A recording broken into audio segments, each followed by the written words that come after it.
Hassan pen drive ವಿಚಾರದಲ್ಲಿ ಸಾಕಷ್ಟು ಮುಖಗಳು ಸಾಕಷ್ಟು ವ್ಯಕ್ತಿಗಳ ಮುನ್ನೆಲೆಗೆ ಬಂದರು. ಅದರಲ್ಲಿ ಬಿಜೆಪಿಯ ಮುಖಂಡ ದೇವರಾಜೇಗೌಡ ಕೂಡ ಒಬ್ಬರು. ಆದರೆ ದೇವರಾಜೇಗೌಡ ಇದೀಗ ಕಸ್ಟಡಿಲಿದ್ದಾರೆ. ಕಸ್ಟಡಿಲಿರುವಂಥ ದೇವರಾಜೇಗೌಡಗೆ ಮತ್ತೊಂದು ಸಂಕಷ್ಟ ಎದುರಾಗ್ತಾ ಇದೆ. ಬಿಜೆಪಿ ಮುಖಂಡ ದೇವರಾಜೇಗೌಡ ವಿರುದ್ಧ ಮತ್ತೊಂದು ದೂರು ದಾಖಲಾಗ್ತಾ ಇದೆ. ದೇವರಾಜೇಗೌಡ ವಿರುದ್ಧ ದೂರು ದಾಖಲು ಮಾಡಿದ್ದಾರೆ ಕಾಂಗ್ರೆಸ್ ಮುಖಂಡರು.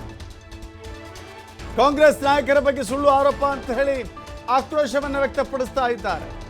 ಹಾಸನ ಜಿಲ್ಲೆಯ ಪೊಲೀಸ್ ವರಿಷ್ಠಾಧಿಕಾರಿಗೆ ದೂರು ನೀಡಿದ್ದಾರೆ ಕಾಂಗ್ರೆಸ್ ಮುಖಂಡರು. ದೇವರಾಜೇಗೌಡ ಹೇಳಿಕೆ ಹಿಂದೆ ಯಾರ ಕೈವಾಡ ಇದೆ ಅಂತ ಪ್ರಶ್ನೆ ಕೇಳಿದ್ದಾರೆ ಅವರು. ಉಪಮುಖ್ಯಮಂತ್ರಿಗಳ ವಿರುದ್ಧ ಸುಳ್ಳು ಆರೋಪ ಮಾಡಿದ್ದಾರೆ. ದೇವರಾಜೇಗೌಡರಿಗೆ ಕುಮ್ಮಕ್ಕು ಕೊಡುವವರ ಬಗ್ಗೆಯೂ ಕೂಡ ತನಿಖೆ ಮಾಡಬೇಕು ಅಂತ ಒತ್ತಾಯ ಮಾಡಲಾಗ್ತಾ ಇದೆ ಈ ದೂರಿನ ಮೂಲಕ. ಎಸ್, ದೇವರಾಜೇಗೌಡ ನೇರವಾಗಿ ಕಾಂಗ್ರೆಸ್ ಮುಖಂಡ ಕೆಪಿಸಿಸಿ ಅಧ್ಯಕ್ಷ ಡಿಸಿಎಂ ಡಿಕೆ ಶಿವಕುಮಾರ್ ವಿರುದ್ಧ ನೇರ ಆರೋಪ ಮಾಡಿದ್ದು ಮಾತ್ರವಲ್ಲದೆ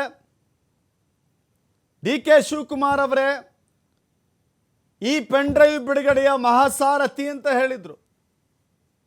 ಮಹಾನಾಯಕ ಡಿಕೆ ಶಿವಕುಮಾರ್ ಅಶ್ಲೀಲ ವಿಡಿಯೋಗಳನ್ನು ಬಿಡುಗಡೆ ಮಾಡಿದ್ದಾರೆ ಅಂತ ನೇರವಾಗಿ ಆರೋಪ ಮಾಡಿದರು. ಹೀಗಾಗಿ ದೇವರಾಜೇಗೌಡ ವಿರುದ್ಧ ಈಗ ಮತ್ತೊಂದು ದೂರು. ಈಗಾಗಲೇ ಅತ್ಯಾಚಾರ ಆರೋಪ ಪ್ರಕರಣದಲ್ಲಿ ಜೈಲು ಸೇರಿರುವಂಥ ದೇವರಾಜೇಗೌಡ SIT ಕೂಡ ಕಸ್ಟಡಿಗೆ ಪಡೆದು ತನಿಖೆಯನ್ನು ಮಾಡ್ತಾ ಇದೆ.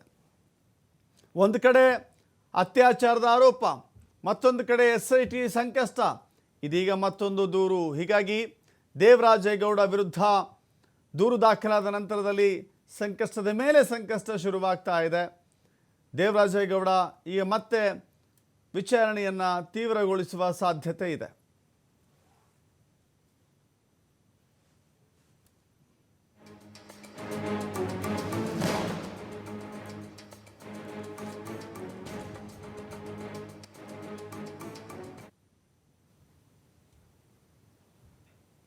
ಮತ್ತಷ್ಟು ಮಾಹಿತಿ ನಮ್ಮ ಪ್ರತಿನಿಧಿ ಪ್ರಕಾಶ್ ನೀಡ್ತಾರೆ. ಪ್ರಕಾಶ್, ದೇವರಾಜೇಗೌಡ ವಿರುದ್ಧ ಈಗ ಆಲ್ರೆಡಿ ಅತ್ಯಾಚಾರದ ಆರೋಪ ಇದೆ.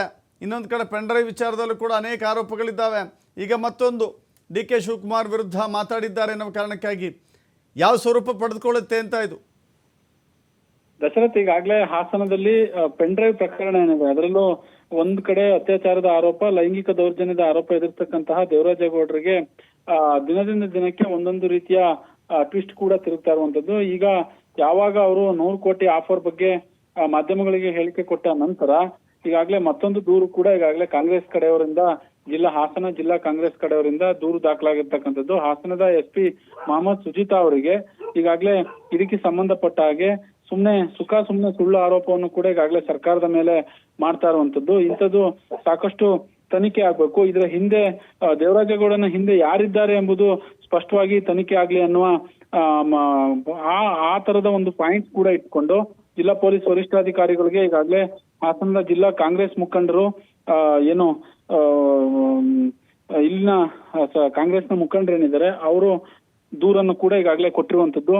ನಿನ್ನೆ ಅವರನ್ನ ಮತ್ತೆ SIT ವಶದಿಂದ ನ್ಯಾಯಾಂಗ ಬಂಧನಕ್ಕೆ ಕೂಡ ಒಳಪಡಿಸಿರುವಂತದ್ದು.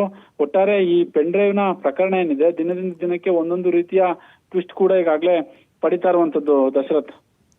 ಜೊತೆಗೆ ದೇವರಾಜೇಗೌಡ ಸಂಕಷ್ಟ, ಒಂದು ಕಡೆ ಅತ್ಯಾಚಾರದ ಆರೋಪ, ಮತ್ತೊಂದು ಕಡೆ ಪೆನ್ ಡ್ರೈವ್. ಆದರೆ ನೋಡ್ತಾ ಇದ್ದೀವಿ ನಾವು, ಪ್ರತಿದಿನವೂ ಕೂಡ ಒಂದೊಂದು ಆಯಾಮವನ್ನು ಪಡೆದುಕೊಳ್ತಾ ಹೋಗ್ತಾ ಇದೆ ಎಂಟೈರ್ ಹಾಸನ ಪೆನ್ ಡ್ರೈವ್ ಪ್ರಕರಣ. ಪ್ರಕಾಶ್, ಹೌದು ದಶರಥ್, ಪ್ರತಿದಿನ ಒಂದೊಂದು ಆಯಾಮವನ್ನು ಕೂಡ ಪಡ್ಕೊಳ್ತಾ ಇರುವಂತದ್ದು. ಪೆನ್ ಡ್ರೈವ್ ಹಂಚಿದವರು ಯಾರು, ಪೆನ್ ಡ್ರೈವ್ ಹೇಗೆ ಹೋಯ್ತು, ಕೆಲವೊಂದು ಮಾಹಿತಿಯ ಪ್ರಕಾರ ಇನ್ನು ಕೆಲವೊಬ್ರು ಈ ಕಾರ್ತಿಕ್ ಆಗಿರ್ಬೋದು, ಜೊತೆಗೆ ಈ ಪುಟ್ಟರಾಜು ಆಗಿರ್ಬೋದು, ಅವರನ್ನೆಲ್ಲ ಯಾಕೆ ಬಂಧಿಸ್ತಾ ಇಲ್ಲ ಅನ್ನುವ ಪ್ರಶ್ನೆಯನ್ನು ಕೂಡ ಈಗಾಗಲೇ ಹಾಸನದಲ್ಲಿ ಸಾಕಷ್ಟು ಗಂಭೀರ ಆರೋಪವನ್ನು ಕೂಡ ಈಗಾಗಲೇ ಮಾಡ್ತಾ ಇರುವಂತದ್ದು. ಅದು ಒಂದ್ ಕಡೆ ಆದ್ರೆ ದೇವರಾಜೇಗೌಡನ ಪ್ರಕರಣವೂ ಕೂಡ ಒಂದ್ ಕಡೆ. ಇದು ಯಾಕಂತಂದ್ರೆ ಬಹುದೊಡ್ಡ ಆರೋಪಗಳನ್ನು ಮಾಡಿಕೊಂಡಂತಹ ಸಂದರ್ಭದಲ್ಲಿ ಅದಕ್ಕೆ ಸಾಕ್ಷಿಯನ್ನು ಕೂಡ ಇಟ್ಕೊಳ್ಬೇಕಾಗುತ್ತೆ. ಹಾಗಾಗಿ ಇದು ದೇವರಾಜೇಗೌಡಕ್ಕೆ ಸಂಬಂಧಪಟ್ಟಂತಹ ಪ್ರಕರಣ ಏನಿದೆ ಇದು ತನಿಖೆ ಆಗ್ಲಿ, ಇದ್ರ ಹಿಂದೆ ಯಾರಿದ್ದಾರೆ ಅನ್ನುವ ಆರೋಪವನ್ನು ಕೂಡ ಈಗಾಗಲೇ ಕಾಂಗ್ರೆಸ್ನ ಸ್ಥಳೀಯ ಮುಖಂಡರು ಮಾಡ್ತಾ ಇರುವಂತದ್ದು. ಇದಕ್ಕೆ ಸಂಬಂಧಪಟ್ಟ ಹಾಗೆ ಜಿಲ್ಲಾ ಪೊಲೀಸ್ ವರಿಷ್ಠಾಧಿಕಾರಿಗಳ ಬಳಿ ನಿನ್ನೆ ದೂರನ್ನು ಕೂಡ ಈಗಾಗಲೇ ಕೊಟ್ಟಿರುವಂತದ್ದು. ಒಟ್ಟಾರೆ ಪ್ರಕರಣ ಒಂದೊಂದು ದಿನ ಒಂದೊಂದು ದಿಕ್ಕನ್ನು ಕೂಡ ಈಗಾಗಲೇ ಪಡಿತಾ ಇರುವಂತದ್ದು. ದಶರಥ್, ಥ್ಯಾಂಕ್ ಯು ಪ್ರಕಾಶ್ ನಿಮ್ಮೆಲ್ಲ ಮಾಹಿತಿಗೆ.